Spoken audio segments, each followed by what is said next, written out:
Jadi kondisinya sebenarnya inflasi itu bukan suatu hal yang buruk, dan inflasi itu ya seperti kata kuncinya tadi adalah ciri suatu negara mengalami pertumbuhan.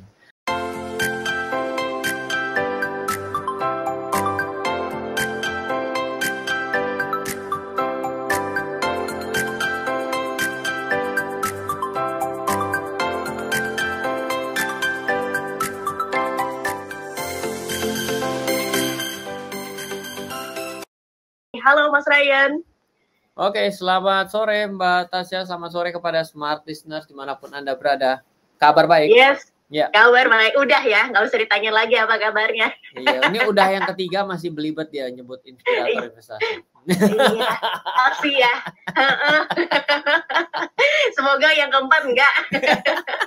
Oke, Mas Ryan, kita ngomongin seputar bijak berinvestasi di saat inflasi ini, Mas Ryan. Nah, kalau udah ngomongin inflasi gitu ya, kalau masyarakat awam kan pikirannya kayak ada, apa tuh gitu. Kemudian udah pokoknya negatif aja gitu kan kalau misalnya ngomongin perekonomian.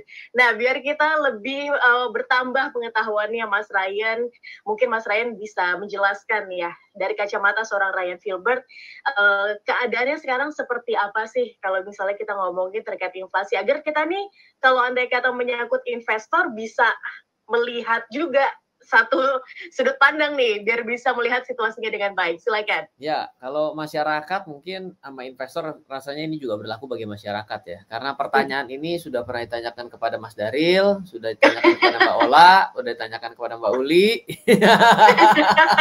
Nah, pertanyaannya sekarang, Mbak Tasya sebagai penyiar pendamping saya. Dakduk. Mbak, inflasi kalau di mata Mbak bagus apa enggak? Kalau di mata saya dua sisi, Mas Ryan. Wah, mau cari aman.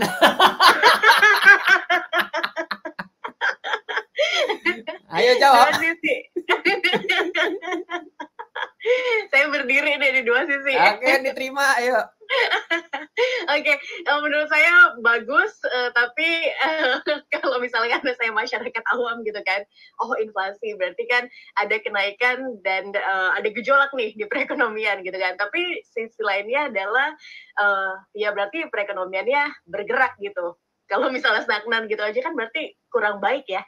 Bener nggak sih? Ya, ada kata kuncinya kita bisa tangkap ya Mbak Tasya, benar bahwa sebenarnya ada kalau yang namanya inflasi itu baik-baik enggak gitu ya, dan akhirnya jadi bingung sebenarnya baik apa enggak gitu ya.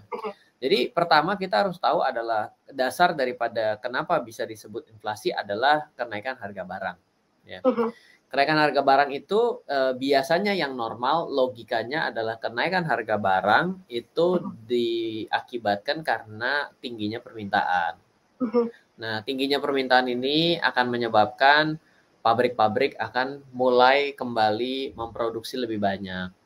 Salah satu alasan yang terjadi, inflasi yang terjadi 7 tahun sebelum ini, 7 tahun tertinggi ini diakibatkan kan kemarin sempat kita boleh dibilang puasa dalam waktu 2 tahun akibat pandemi, mengerem pengeluaran kita dan mengerem spending serta aktivitas kita. Jadi itu terbukti dengan aktivitas dihentikan, maka itu ya akan tidak mungkin adanya kenaikan harga barang.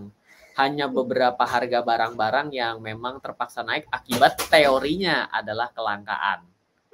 Ingat ya harga masker 500.000 satu kotak sampai mau berantem ya kan. Terus yang lucu itu kan susunya susu sapi dijualnya dengan gambar beruang gitu kan. Rame luar biasa gitu ya. Iklannya naga tapi kan. Sekarang iklannya dibalik lucu deh. Ini endorse apa gimana? Jadi di dalam satu kondisi sebenarnya inflasi itu bagus daripada deflasi. Jadi bagi ada orang yang mengatakan, Pak kalau gitu sebenarnya inflasi itu bagus, berarti kalau gitu inflasi yang tinggi nggak bagus dong, jadi nggak bagus. Jadi mirip kondisi inflasi itu mirip minum vitamin. Jadi kalau kita minum vitamin dosisnya tepat dalam kondisi tertentu, maka itu jadi hal yang bagus. Tapi kalau kebanyakan minum vitamin, dites aja, minum vitamin C kan bagus tuh katanya. Nah, minum vitamin C yang 5.000 gitu kan. 500, 5.000 mah gawat. 5 jebol 500, tapi satu botol sekaligus. Nah, saya pengen tahu tungguin di rumah sakit mana. Ya, nggak bagus gitu. Yes. Artinya inflasi seperti itu. Jadi kalau ada orang bilang gini, kalau gitu gimana kalau saya mau menahan laju inflasi agar jangan naik lagi? Bagaimana caranya? Ya gampang, jangan naikin harga. Oh, gimana caranya agar jangan naikin harga? Jangan naikin biaya. Nah, bagaimana cara jangan naikin biaya? Kita kompak se-Indonesia, jangan menaikkan gaji. Oh, Pak, ya nggak bisa. Yang namanya gaji boleh naik. Harga nggak boleh naik. Ah, jadi lucu nih. Terus yang mengurangi nah kan ada yang namanya biaya sama pendapatan ya. Dengan biayanya naik, pendapatannya ditahan kan otomatis mengecil ya. Jadi kondisinya sebenarnya inflasi itu bukan suatu hal yang buruk, dan inflasi itu ya seperti kata kuncinya tadi adalah ciri suatu negara mengalami pertumbuhan. Tapi ya ini kalau inflasinya naiknya dengan cepat, biasanya bukan diakibatkan karena besarnya permintaan, tapi diakibatkan teori kelangkaan. Oh, oke. Ini yang bahaya. Stop. Saya mau putus dulu. Jangan nggak boleh lanjut lah. Udah dimulainya telat. Bentar, kita putus dulu ya. Kita harus jeda dulu nih. Karena ini menarik nih. Pasti penjelasan ini panjang juga nih. Oh, kalau misalnya naiknya itu drastis gitu kan, sangat cepat, kencang gitu kan. Berarti ini ada faktor why-nya di situ. Yeah. Mohon tolong dibahas ya, tapi di sesi selanjutnya nih. Yeah. Biar kita nih jadi penasaran dulu, semakin serius kok bisa gitu kan. Ini masih membahas seputar inflasi. Ibaratnya masih bab 1 ya, enggak, bab setengah. Belum sampai jam 12 malam ini mah. Belum sampai pertengahan buku nih. Silakan Mas Ryan dilanjutkan. Jika kenaikannya drastis berarti ini bukan karena adanya permintaan. Bisa dikatakan sebagai tanda kutip abnormal nggak? Ya, harga mengalami kenaikan dengan cepat dan lompat-lompat itu biasanya diakibatkan karena kelangkaan barang. Jadi kalau sesuatu permintaan yang sifatnya meningkat secara sesuatu yang sifatnya kurvanya itu progresif tapi masih ada lompatan yang jelas, itu biasanya diakibatkan karena kemampuan orang sedang mengalami pertumbuhan gitu loh. Sama kayak kita itu dari umur balita tiba-tiba naik ke umur 6, 7, 8. Nah, itu kan kapasitas makannya bertambah ya gitu ya. Nah, itu berarti itu ya memang bertambah dengan kondisi yang normal gitu. Tapi kalau misalnya kita dengan cepat, biasanya itu ya diakibatkan sesuatu yang tidak normal. Nah, yang tidak normal ini biasanya akan mengalami banyak masalah. Nah, kalau kita nantinya duduk seperti kondisi pada saat ini, sebenarnya kabar buruknya sebenarnya inflasi itu diakibatkan karena bahan baku utama dalam kita melakukan kegiatan operasional yaitu adalah tingginya harga minyak dunia. Yes. Dan ini menjadi masalah secara terus-menerus gitu ya, dan masalah yang kurang pas gitu, kita bisa katakan kurang pas karena sebenarnya kita secara sumber daya memiliki, namun experience kita dalam pengolahan yang memang menjadi isu yang memang sampai hari ini menjadi isu seperti itu. Berbeda, ini juga kenapa terjadi ya salah satunya diakibatkan karena perang ya. Dimana karena pada kondisi perang lalu terjadi pembatasan untuk saling memblokir ya, dan ini sudah mulai masuk berber ya, secara otomatis nanti bila belum ada settle-nya maka Eropa itu akan coba untuk mencari kontrak oil yang di tempat lain, karena kalau kita di sini mungkin pakai AC, kalau di sana mesti pakai pemanas. Nah, itu kan tentunya perlu bahan bakar. Nah, itu menjadi suatu masalah. Nah, musim dingin kan. Nah, ini menyebabkan teori kelangkaan terjadi. Jadi ini terjadinya bukan hanya kelas Indonesia, tapi adalah kelas dunia. Jadi pada poin ini mungkin inflasi yang ada pada saat ini mungkin akan cukup merepotkan ya kalau menurut saya ya. Suka atau tidak, tapi lebih baik bicara yang saya juga bukan orang pemerintah gitu ya. Artinya harus kita secara terus terang menyatakan bahwa pada kondisi ini mungkin akan ada sesuatu yang turbulence. Kenapa? Karena Amerika sudah duluan melakukan kegiatan kenaikan suku bunga yang cukup cepat sehingga boleh dikatakan mengalami tekanan pada instrumen investasi. Seperti itu. Jadi kenaikan inflasi di Amerika cukup tinggi, ya bukan tinggi, malah tinggi banget gitu ya. Maka suku bunganya dinaikkan juga. Nah, itu biasanya akan selalu kejar-mengejar seperti itu. Kenapa? Karena tujuannya memang harus ada pengimbang, dan suku bunga acuan itu menjadi pengimbang dari inflasi itu sendiri, suka atau tidak. Makanya dengan kemarin Bank Sentral kita menaikkan 7 days repo rate itu sebenarnya suatu ciri bahwa memang mau tidak bisa lagi mengalah dengan suku bunga rendah setelah kita mengalami tren suku bunga rendah terendah daripada orang bank kerja yang pernah ada dalam 1 abad terakhir gitu ya. Ya itu memang sesuatu yang harus kita hadapi, habis gelap terbit terang, habis terang terbit gelap, akan selalu begitu gitu kira-kira. Oke, tadi kan Mas Ryan cerita kasusnya ini di Amerika ya, kita tahu inflasinya tinggi di sana, kemudian diimbangi dengan suku bunga. Di Indonesia sendiri, Mas Ryan, kalau misalnya kita lihat investor Indonesia, apa sih kalau misalnya dikatakan sama investor terus hubungan sama saya tuh apa, Mas Ryan? Saya kan di dalam negeri nih, masih iya oke, suku bunga naik gitu, tapi kan ya masih aman lah daripada Amerika gitu. Ini yang harus juga hati-hati ya, karena waktu kita ya ini hari ini jadi saya seperti against pemerintah, ini jadi bahaya nih. Mohon maaf Ibu Sri Mulyani. Tapi nggak gitu ya, tapi harus begini. Waktu kita tahun 97 ya, itu saya ingat bahwa ada pidato juga yang menyatakan bahwa kita baik-baik saja. Yeah. Nggak baik-baik juga gitu akhirnya gitu ya. Nah, kita sih tidak dalam kondisi seperti itu hari ini dengan perhitungan apapun ya. Tapi kembali lagi sejauh mana kita lebih punya ketahanan nasional. Nah, jadi kata kuncinya kembali nih kepada kata-kata Bapak Presiden juga bahwa semakin kita tidak terpapar dengan produk luar negeri, kita akan melakukan transaksinya rupiah ke rupiah, itu kita akan jauh lebih aman. Gitu. Jadi kalau dalam kondisi saat ini ya, buat Anda smart listeners yang masih punya simpanan dalam bentuk dolar, itu oke, itu oke. Tapi kalau Anda punya pinjaman dalam bentuk dolar, ini be careful di bagian saat ini. Ya karena bagaimanapun dolar tuh dalam sejarah manapun sebenarnya terhadap rupiah tidak pernah melemah. Benar. Ya coba mau dihitung ya. Kalau tahun 98, siapa yang kenapa-napa? Indonesia atau Amerika? Indonesia. Tahun 2008, siapa yang kenapa-napa? Indonesia, Amerika. Amerika dulu, baru Indonesia gitu ya. Ikut kena ya. Iya, jadi coba dilihat dari dua kejadian itu, sama-sama apakah dolarnya tidak mengalami kenaikan? Jawabannya tetap mengalami kenaikan. Orang akan bilang gini, loh kok curang ya? Kenapa bisa gitu? Karena ada satu kata kuncinya bahwa US dollar masih digunakan sebagai satuan transaksi komoditi di dunia. Terbukti kan kalau kita bicara bla bla bla emas dunia US dollar per troy ounce. Harga minyak mentah bla bla bla US dollar per barrel kan gitu ya. Bukan bla bla bla rupiah per barrel ya kan. Kalau kita dari Malaysia juga ngomongnya bla bla bla rupiah per barrel. Selamat, kita sudah aman gitu.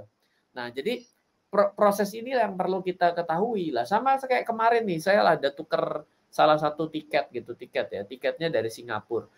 Tiket itu ternyata kok saya punya poin ada dalam US dollar. Saya harus bayar dalam bentuk rupiah. Lah kok bisa-bisanya dari Singapura dolar dikonvert dulu ke US dollar konvert lagi ke rupiah. Loh saya bilang, kamu tuh gimana? Saya jadi 2 kali kena kurs dong. Kenapa nggak SGD langsung ke rupiah? Wah, I'm sorry, we don't have any regulation for that. Waduh, saya bilang rugi gue kena 2 kali gitu ya. Nah itu terjadi gitu. Nah selama masih kayak gitu, US dollar akan cenderung lebih di atas angin seperti itu. Jadi bila Anda tidak mau membuat US dollar berada di atas angin, mulailah menggunakan transaksi dalam satuan rupiah dan jauh-jauhlah dengan hutang dalam bentuk dolar seperti itu. Baik. Maka dari itu ya, Presiden dan juga BI sepertinya ini mulai ekspansi ke negara-negara setidaknya di Asia gitu kan, untuk menyamakan kurs mata uang. Jadi kalau bayar udah nggak usah pakai dolar lagi gitu ya. Betul, langsung aja. Kalau rupiah tuh Singapura dolar straight forward ke rupiah. Dengan itu kita tidak akan menggunakan mata uang lain untuk dijadikan sebagai konversi. Nah, itu akan merugikan. Bagaimanapun spread itu seram loh. Jadi kalau orang bilang, spread kan kecil. Betul, kalau transaksinya sedikit. Kecil. Loh, ya terbukti yang namanya money changer aja hidupnya cuma dari spread, hidup sampai kapanpun gitu kan. Yeah. Nah, jadi itu sesuatu kekuatan yang jangan main-main gitu. Berarti gap-nya ini cukup tinggi gitu ya. Iya. Nah, Mas Ryan, saya baca gitu kan, semakin tinggi nilai inflasi, semakin cepat uang kehilangan nilainya. Nah, kalau misalnya kita ngomongin soal investasi nih, ini bisa jadi, kalau misalnya dari statement itu berarti kan bisa menjadi salah satu nilai lindung dari harta kita ya? Dulu Ryan itu begitu karena lagi semangat-semangatnya mengajak orang berinvestasi. Tapi saya akhirnya sadar bahwa ada pengetahuan yang tidak bisa ditransfer dengan cepat. Duit bisa ditransfer dengan cepat. Yes. Tapi pengetahuan itu perlu waktu, dalam perjalanan itu baru bisa. Jadi sekarang saya mungkin agak sedikit mengubah statement saya bahwa uang mengalami kehilangan nilainya dengan cepat. Loh, Ryan gimana caranya? Loh ya, orang kamu dengan harga Rp10.000 dulu dapat 1 liter lebih kok, sekarang Rp10.000 dapat 1 liter, artinya kan nilai uangmu kehilangan nilainya kan. Oke, itu diterima. Nah sekarang, kalau gitu berarti saya tidak boleh pegang cash nih, karena cash become trash. Itu gaya bahasa jualannya Bang Robert Kiyosaki yang ada di Amerika tuh begitu gitu kan. Betul. Kan itu bagi orang semua sadar, oh wah ini hati-hati nih, uang jadi sampah nih. Oke betul, kalau gitu saya harus mengubah uang saya. Permasalahannya, Anda punya skill nggak dalam mengubah uang menjadi sesuatu? Oh, saya ini nggak ngerti. Saya ini baru-baru kemarin lihat saham.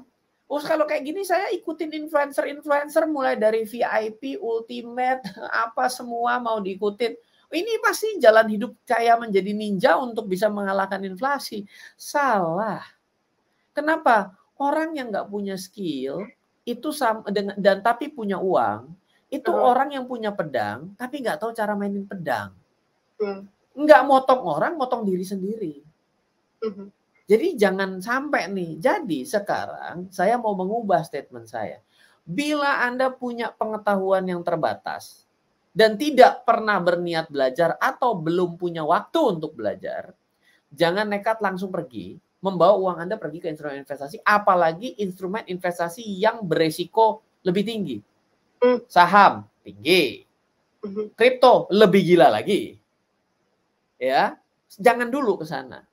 Ya, sambil belajar pelan-pelan, masukkanlah uangnya ke tabungan atau deposito. Loh, ini ilmu ngaco. Kan bunganya lebih rendah, Ryan. Loh, lebih baik kamu dibayar untuk rada ngerem nilai kamu hilang.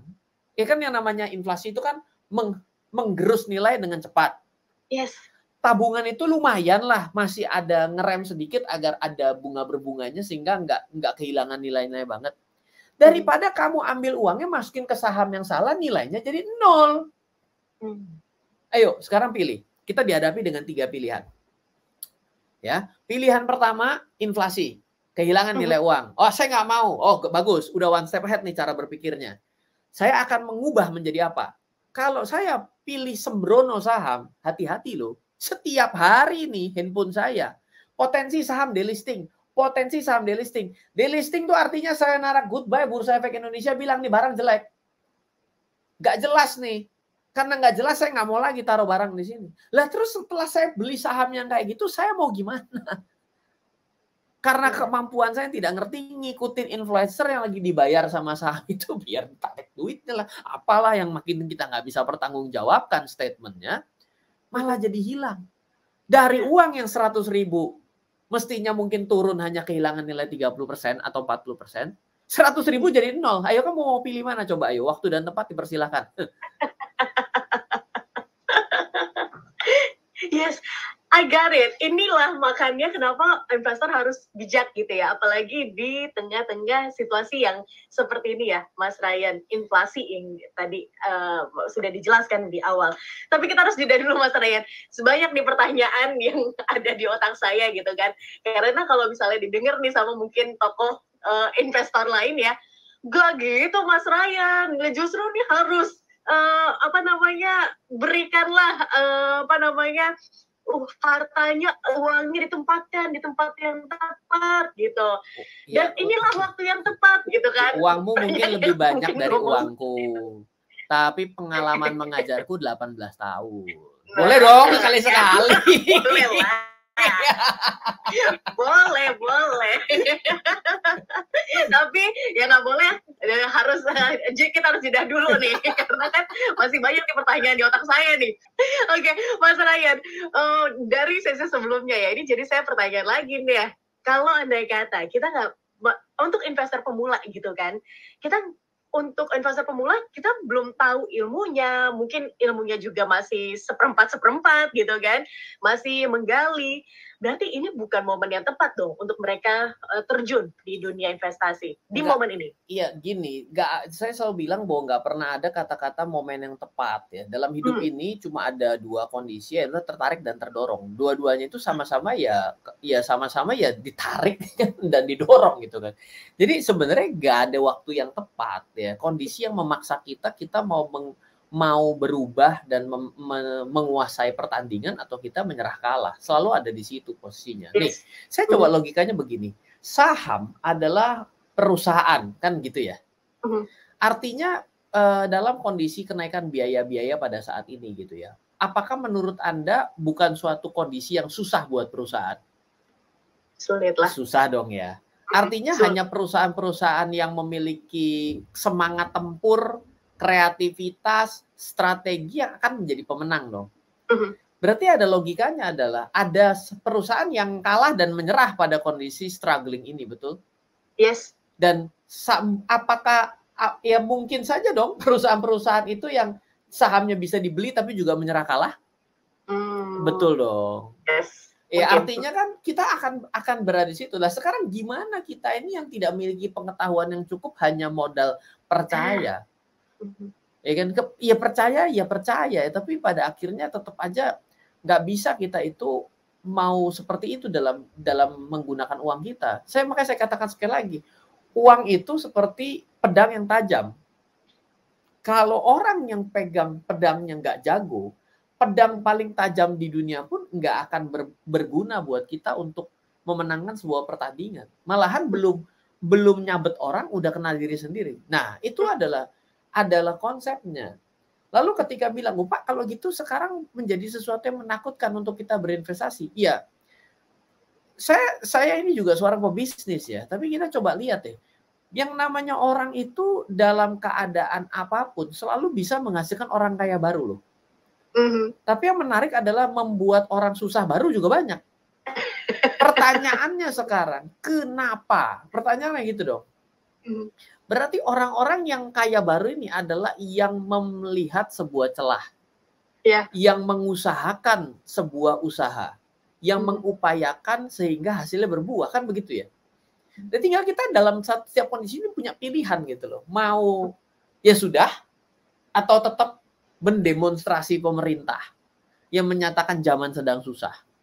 Dan ketika nonton film Dono Kasino Indro pun pada saat itu ngomong zaman lagi susah. Dan film itu sudah ada dari tahun 80-an. Jadi dari zaman itu mengatakan zaman itu susah. Tahun 90-an zaman itu susah. 2000-an zaman itu susah. 2010 zaman itu susah. 2020 zaman susah. Yang nggak susah kapan? Yang nggak susah adalah buat orang yang tahu bahwa zaman kapanpun susah. Saya mesti melakukan sesuatu. Ketika kita berada di dalam kondisi standar, maka kita di masa yang akan datang akan di bawah standar. Logis nggak? Logis. Kalau ya kita punya hotel baru bagus sekarang, emang 15 tahun lagi nih hotel akan selalu baru? Enggak dong. Berarti yang standar pada saat ini menjadi tidak standar di masa yang akan datang kan? Yes. Loh ya ilmu kita masih ilmu 20 tahun yang lalu ya repot. Gitu loh. Cara berinvestasi berkembang. Tidak akan bisa kita mengikuti saran dan petua 70 tahun yang lalu di bawah yang hari ini. Wah, ini mulai nih ilmunya ngeblur. Ada nggak dasar-dasar jurus yang menarik begini? Tim saya, namanya Adi. Dia ini adalah orang yang selalu berpegang pada data yang diuji. Ternyata dia baca buku tahun 80-an menuju tahun 90-an. Di mana ada diutarakan bahwa ada sebuah metode-metode yang parameternya dengan sangat jelas bagaimana caranya untuk untung di trading. Saat itu proven. Dan kalau diuji ke belakang tuh benar tuh. Yang lucu adalah metode ini dilakukan untuk tahun 90-an ke tahun 2000-an. Rugi loh. Oke. Oke. Berarti pengetahuannya udah nggak sama lagi ya di tahun yang akan datang. Karena angkanya geser. Iya, iya. Angkanya geser. Iya. Kita bilang gini, oke, kalau dulu pakainya 30 misalnya. Oke, rumusnya pokoknya pakai resep 30. Begitu dipakai sekarang nggak 30 tuh gitu. Nah, apa yang kita bisa pelajari? Ini ada data dan angka loh, bisa dipertanggungjawabkan gitu ya. Silakan nanti Smart Listener bisa cek itu. Saya mengulas itu di buku saya ya, dan juga bareng sama Adi dan juga pada kanal RF Channel di YouTube gitu ya. Kita bahas gitu. Oh, oke. Jadi kita ini nggak boleh terlena dalam satu titik gitu loh. Dan pada hari ini kita tiba-tiba ya sudah saya terkapar setelah 2022 inflasi. Aduh, saya udah nggak ada harapan. Loh, Anda sudah lumayan bisa lewat tahun 2020. Ada yang nggak lewat 2020 loh. Iya. Sih. Lu masa mau terkaparnya pas lebih lanjut gimana nih? Saya juga bingung gitu. Saya kan juga diwawancara gitu ya. Tiba-tiba lebih frustasi dari tahun 2020. Saya bilang, Pak, kamu coba minum dulu. Saya bilang, kayaknya kamu ini punya masalah. Saya bilang. Kenapa? 2020 itu kita mendapatkan sesuatu kondisi yang kita tidak tahu. Karena apa? Nggak ada studinya dalam 1 abad terakhir loh. Tapi inflasi, kenaikan harga minyak, itu bukan terjadi sekali, Bapak Ibu. Tidak cuma sekali, Smart Listeners. Terus apa yang mau kita takutkan gitu. Saya sih punya datanya, saya bisa bacain ya, karena kebetulan saya punya lagi mengulas data ini gitu ya. Kenaikan BBM itu dari tahun 1980 sampai 2018 saja sudah 18 kali. Iya, artinya bukan cerita baru, ini adalah lagu lama kaset rusak. Mau di era presiden manapun jangan dijadiin masalah gitu. Siapapun yang jadi presiden, naik aja. Jadi nggak ada hubungannya, jangan ilmu cocokologi gitu. Kalau presidennya jadi naik, emang kalau bukan Bapak Jokowi emang nggak naik? Nggak tahu juga. Benar. Baik, Mas Ryan, terus apa sih hal yang maksudnya perlu, tadi Mas Ryan bilang bahwa kita ini harus punya skill dan juga pengetahuan, karena pengetahuan itu kadang-kadang nggak selalu stay di tempat yang sama, upgrade terus kan. Nah, apa hal-hal yang perlu kita cermati gitu Mas Ryan terkait investasi ini, apalagi buat orang-orang mungkin yang sekarang sedang ada di dalam dunia investasi yang bingung nih, saya ini harus apa ya Mas Ryan? Oke, ini bagian saya nih ya. Jadi dari tadi bukan bagian saya tuh, 4 bagian saya. Pertama ya, gampang saja, kita tuh hidup itu kita jembreng aja pilihannya dulu. Kita buka dulu pilihan itu apa sih sebenarnya. Saya udah tahu nabung, udah jangan diomongin dah. Oke, saya udah ngerti. Oke, siap, kantongin tuh. Terus di jembreng aja. Apa sih investasi? Oh, investasi itu adalah saham. Oh, oke. Habis saham apa? Begitu kita tanya, maka akan muncul jawaban. Saham, beli lukisan, beli batu akik, beli diamond, beli apa lagi tuh? Batunya Krypton yang punyanya Superman, kayak terserah apalah gitu ya. Terus abis itu beli obligasi, peer-to-peer lending, securities crowdfunding, lalu abis itu ada obligasi negara, beli properti, beli apartemen. Semua dijembreng aja di depan kita. Kan kita punya duit nih ceritanya. Kita jembreng dulu. Tinggal kita lihat aja, hukumnya gampang. Kalau untungnya tinggi, resikonya tinggi. Untungnya rendah, resikonya rendah. Minggirin yang resikonya nggak ada, untungnya tinggi, ini nggak ada, udah pasti nggak ada. Lu pinggirin dah tuh, udah pasti. Ya, tapi banyak yang ruginya, yang resikonya tinggi nggak ada untungnya, itu udah repot yang ini. Ini kan juga sesuatu yang nggak menyenangkan, pinggirin juga. Ya, minjemin duit ke teman itu contohnya ya. Tinggal 2. Pasti ke teman, oke. Tinggal 2. Ya sudah, sekarang kita tinggal bermain dengan di 2 ini. Oke. Semakin awam, maka ya semakin lebih baik dekat dengan yang risikonya rendah, untungnya rendah. Karena namanya awam. Kenapa? Karena misal saya di surat utang obligasi negara. Lah itu makanya hampir boleh dibilang selama negara Indonesianya ada, dan saya yakin Indonesia sangat bernilai. Kenapa? Sumber daya alamnya banyak, bos. Jangan khawatir.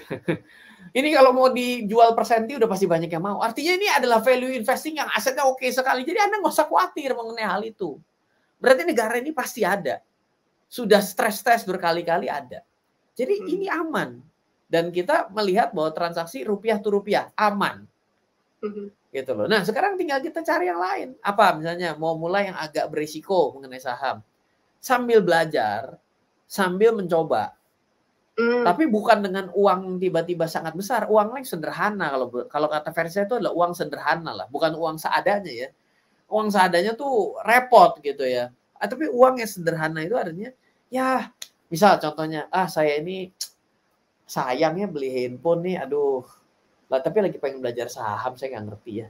Ya udah deh, saya tahan diri untuk tidak mengganti handphone saya. Handphone yang baru tuh harganya 15 juta umpamanya. Ya udah saya tahan dirilah untuk jangan beli handphone 2 tahun. 15 jutanya saya pakai untuk mulai investasi saham. Sederhana.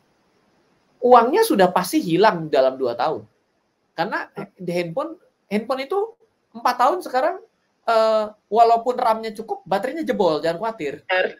Jangan khawatir gitu ya. Itu sudah diukur itu sama produsennya. Dia bilang kalau kamu bisa tahan seumur hidup, saya kagak dapat uang lagi gitu kan. Jadi udah pasti beres. Jadi 4 tahun, ya udah 2 tahun kita 15 juta ya sudah kita pakai. Karena mindset kita sama. Kita belajar investasi dengan uang seadanya, ini bisa menghasilkan berarti sudah oke prestasinya. Ya kalau tidak, toh saya juga memang akan pakai sebagai pengganti handphone saya. Ya, jadi kita sebenarnya mengkonversi dengan hal seperti itu cenderung akan bisa. Orang kalau tidak ada uangnya tidak serius. Ya, berarti harus ada action dulu di sana, sekaligus juga diimbangi dengan belajar dan juga pengetahuan, Mas Ryan. Ya. Langkah selanjutnya, saya izin untuk dijawab di sesi selanjutnya, Mas Ryan. Ini juga sudah ada beberapa pertanyaan ya dari smart listeners. Ya. Harus jeda, selalu seru kalau ngobrol sama Mas Ryan, tapi harus jeda dulu kita. Tadi Mas Ryan terpotong, mohon maaf. Ya. Di bagian kita ini kalau misalnya mau terjun di dunia investasi, ya harus ada actionnya gitu. Berikanlah yang cukup dan yang kira-kira kita nih mampu untuk kehilangan, bisa dibilang gitu ya Mas Ryan ya. Karena di situ ada nilai belajarnya gitu. Sekaligus juga kita action di dalam dunia investasi. Apalagi harus dicermati Mas Ryan di situasi seperti ini. Ya, pada kondisi seperti ini sebenarnya selalu ya, ketika banyak berita buruk yang berseliweran di sekitar kita itu artinya akan ada seleksi alam, gitu loh. Nah, seleksi alam itu sebenarnya adalah akan ada yang bertahan, di mana yang bertahan itu adalah yang mau melakukan adaptasi, adaptif lah. Jadi ada bagi orang yang tidak bisa beradaptasi, itulah yang mulai kembali tuh nyala-nyalain keadaan ya. Wah ini nih zamannya lagi susah ya kan, pemerintahnya ya selalu apapun seolah-olah kita tidak salah lah, selalu seperti yang diutarakan juga sama Pak Tung gitu ya, blame, excuse and justify lah. Boleh dibilang ketika kita selalu menyalahkan orang lain, kita menyalahkan keadaan, menghakimi gitu ya, itu ya kita nunjuk-nunjuk orang lain tanpa kita bilang bahwa terus salahmu apa, kadang-kadang nggak bisa jawab. Ya seolah-olah kita tidak mengambil andil kesalahan gitu ya. Ya contoh sederhana, ada satu yang terjadi, ada seorang tim saya lah boleh dibilang, dia kehilangan kontrak oleh salah satu klien gitu ya. Dan akhirnya memang cukup berimpact sama dia. Tapi karena orang ini hebat ya, dia memang orang keuangan, lalu juga dia belajar mengenai model-model keuangan yang baru, lalu juga belajar mengenai sistem programming, data analytics secara Python ya, itu nggak ada 1 minggu, itu sudah di-hire lagi tempat lain. Wow. Iya kan? Coba dan yang masuk ke dia itu penawaran itu ada 10 dan semuanya jawab oke. Wow. Ini pecah rekor dan bukti gitu loh. Artinya ini terjadi di depan mata saya yang membuktikan bahwa kenapa ada orang lain tidak bisa sama dengan yang dilakukan oleh teman saya ini, itu diakibatkan karena berbeda, karena dia belajar dengan sesuatu yang sangat peka zaman. Nah, kalau kita itu ilmunya model jurusnya masih tren tahun 90-an awal, kemampuan programmingnya, pengertian mengenai keuangan seperti tahun 90, sorry, Anda sudah seperti antivirus itu sudah tidak bisa menghapus virus-virus baru. Nggak related lagi ya. Ya, Oke, Mas Ryan, izin untuk ya, membacakan ini beberapa WhatsApp dari smart listeners, takut ya, nggak tersampaikan gitu kan. ya, Ada ya. Bapak Edi yang bergabung bersama dengan kami di sore hari Jadi, ini, Mas ya. Ryan. Kalau saat ini lebih rentan mana, saham bank konvensional atau digital, Mas Ryan? Iya, ngelihat dari modal intinya sih kelihatan strong banget ya dari bank digital gitu ya. Tapi sebenarnya eh, nggak nggak tahu apakah ini adalah euforia. Saya mau ceritakan bahwa pada tahun 2000 itu adalah awal munculnya tren internet lah boleh dibilang. Dan di situ banyak perusahaan-perusahaan yang tidak terlalu jelas ya. Contohnya nanti Pak Edi boleh cari namanya lepets.com. Itu jualan makanan kucing, makanan anjing itu divaluasi mahal gila-gilaan ya, tapi bablas hilang hanya dalam waktu beberapa bulan kalau nggak salah nggak nyampe 2 tahun. Nah, trennya bank digital ya mohon maaf ya, bukan artinya bank digital akan seperti itu, tapi kita kadang-kadang mengeuforia berlebih kata-kata tech di sini. Hmm. Ketika kita berpikir bahwa tech ini adalah sebuah future, banyak orang di ujung sana yang tahu karena ini sedang ngetren, mereka jualan barang yang tidak jelas dibalut dengan tech. Mhm. Oh ya, orang ini harus salah satu teman saya ini yang emang rada-rada ngawur juga nih, dia juga perusahaannya juga jelas-jelas tidak jelas gitu ya. Aplikasi nggak jalan, tapi jualan ke investornya itu adalah ini perusahaan, wah ini apps-nya yang bagus, orang kamu itu pinjol. Pinjol paper kok ngomongnya tag. Aduh, saya bilang ya emang ya begini, ada oknum yang memanfaatkan kondisi itu. Nah, yang gini-ginian lah yang akhirnya akan menghancurkan nilai valuasi itu sendiri. Jadi ya kembali lagi, menurut saya bisnis yang bagus adalah bisnis yang bisa memberikan keuntungan buat investor. Baik, oke. Mas Ryan, ini dari Pak Nah, Yana. Selamat sore, Mas Ryan. Buffett pernah bilang, salah satu cara terbaik untuk melindungi dari inflasi adalah dengan memiliki bagian dari bisnis yang luar biasa, tanda kutip. ya. Gimana tanggapan Mas Ryan, apakah dengan berinvestasi di LQ45 atau saham-saham blue chip, ini bisa dikatakan tanda kutip safe?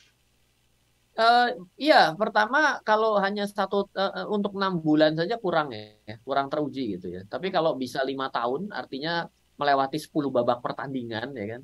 Artinya itu juara bertahan yang berdiri di atas ring tuh berarti memang juara bertahan Pak. Karena bertahan 5 tahun bisnis itu dan menguasai pasar menjadi 45 yang terbaik dari 700-an emiten yang hari ini itu bukan suatu hal yang gampang Pak. Mhm. Mempertahankan konsistensi itu jauh lebih sulit daripada menjadi juara sesekali. Mhm. Jadi itu mungkin jawabannya. Baik, oke. Mas Ryan, dapat pertanyaan juga ini dari 081254 sekian sekian sekian, tidak mencantumkan namanya, tapi beliau bilang dan bertanya, bagaimana Mas Ryan, saya sebagai masyarakat berpenghasilan rata-rata yang rutin investasi 500.000 per bulan menempatkan investasi saya agar aman dari situasi ini dan di masa depan, Mas Ryan. Silakan. Iya, pada akhirnya uang ini nggak bisa bohong ya. Orang pada akhirnya maunya dalam investasi saham itu maunya adalah profit. Yes. Jadi mau hari ini jualannya, oh perusahaan masih rugi nggak apa-apa nanti profit. Iya, oke, kamu ya tetap aja ada proses menuju profit yang kita tidak tahu kapan. Mhm. Oh ini bisa dikira-kira, iya kira-kira itu kan bukan dipastikan gitu ya. Ya pada akhirnya kalau mau cari yang aman adalah selalulah investasi pada perusahaan yang profit. Hmm. Ya dengan kita berinvestasi pada perusahaan yang untung, ya di atas kertas setidak-tidaknya dia tidak memakan modal kan begitu ya. Hmm. Kalau perusahaan untung secara otomatis dia tidak makan modal. Mhm. Berarti kalau dia itu tidak makan modal, andai kan dia impas saja, berarti sebenarnya impas juga nggak bagus, tapi masih untung sedikit aja. Sebenarnya dia itu siap untuk melewati badai kan gitu ya. Yes. Masalah utama dalam kondisi yang tidak bagus itu seperti badai adalah harus bisa keluar melewati badai. Mhm. Nah, sekarang kalau dia kehabisan bensin di tengah jalan masuk di dalam tengah lingkaran badai itu kesapu, sikat, hilang. Oke. Logis dong. Yes. Ya, kira-kira begitulah. Baik, baik. Oke, Mas Ryan, dari YouTube channel kami ada akun Up and Down Channel. Yes. Kayak lagi on fire banget nih, Mas Ryan. Siap. Ya, ini seru lah dalam kondisi seperti ini harus dibawakan dengan semangat ya. Makanya, oh ya inflasi ini memang menyulitkan saya untuk berbisnis. Nah, ya sudah selesai bablas. Aduh. Oke, ini dari akun Monex Surabaya, well explained, thank you katanya. Ya, sama-sama. Akun Alan Anggara. Sebenarnya sumber masalah inflasi dan krisis sekarang itu the Fed yang terlalu banyak ngeprint uang dan boneka barat Presiden Ukraina. Tapi ya bagus sih, dapat Bitcoin harga murah katanya. Yes, yes, ya. Jadi bad news is a good news ya. Jadi sebenarnya orang yang ngerti itu tahu bahwa di mana peluang yang ada. Jadi memang kadang ketika sesuatu yang diceritain tadi disebutnya Bitcoin gitu, bagi sebagian orang ketika mengikuti dan mengambil kata-kata itu dan dilakukan, ini lagi turun dan besok turun tiba-tiba bilang, salah itu syaratnya gitu loh. Kenapa bisa begitu? Ya karena tidak paham dengan esensi dasar yang dimaksud karena setiap orang memiliki time frame waktu investment horizon yang berbeda. Kita harus tahu nih kemampuan kita dalam berlari itu berapa lama, berapa banyak, berapa kuat dan apa tujuannya. Kadang orang sudah fokus untuk berinvestasi tanpa ingat bahwa mereka itu punya tujuan. Apa tujuanmu? Gak tahu, saya ikut aja. Saya kayaknya ikut, kayaknya Mbak Tasya nih kayaknya oke untuk saya ikutin. Loh, orang saya ini mau ke WC. Oke, dan apa namanya momen yang tepat itu ya Mas Ryan ya, dan harus selalu diimbangi dengan pengetahuan dan salah satunya mungkin mengikuti program ini selalu di tiap minggunya. Oke, Mas Ryan, kita harus pamit ini, harus tutup. Halo, terima kasih sudah menyaksikan video di RF Channel on YouTube. RF Channel adalah channel edukasi untuk kita secara bersama-sama belajar dan mendapatkan aktualisasi mengenai investasi, keuangan, dan bisnis bersama saya, Ryan Filbert, dan tim. Add nomor WhatsApp saya di 0895 07 08 0789 0895 07 08 0789. Download aplikasi MyRF di Android atau iOS untuk mendapatkan artikel dan tema-tema khusus mengenai edukasi investasi, keuangan, dan bisnis pada aplikasi MyRF sekarang juga. Setiap bulan, saya bersama dengan tim memiliki kelas, mulai dari belajar trading dengan analisa teknikal, yang strateginya bisa Anda terapkan pada seluruh market, mulai dari saham, forex, hingga cryptocurrency, atau kelas investasi saham bernama Fundamental Camp. Untuk mengetahui kelas lainnya dan bertanya mengenai kelas, hubungi tim sekarang juga di 0852 882 6187. Sekali lagi, 0852 882 6187. Semoga terus bermanfaat. Dari saya Ryan Filbert, salam investasi untuk Indonesia.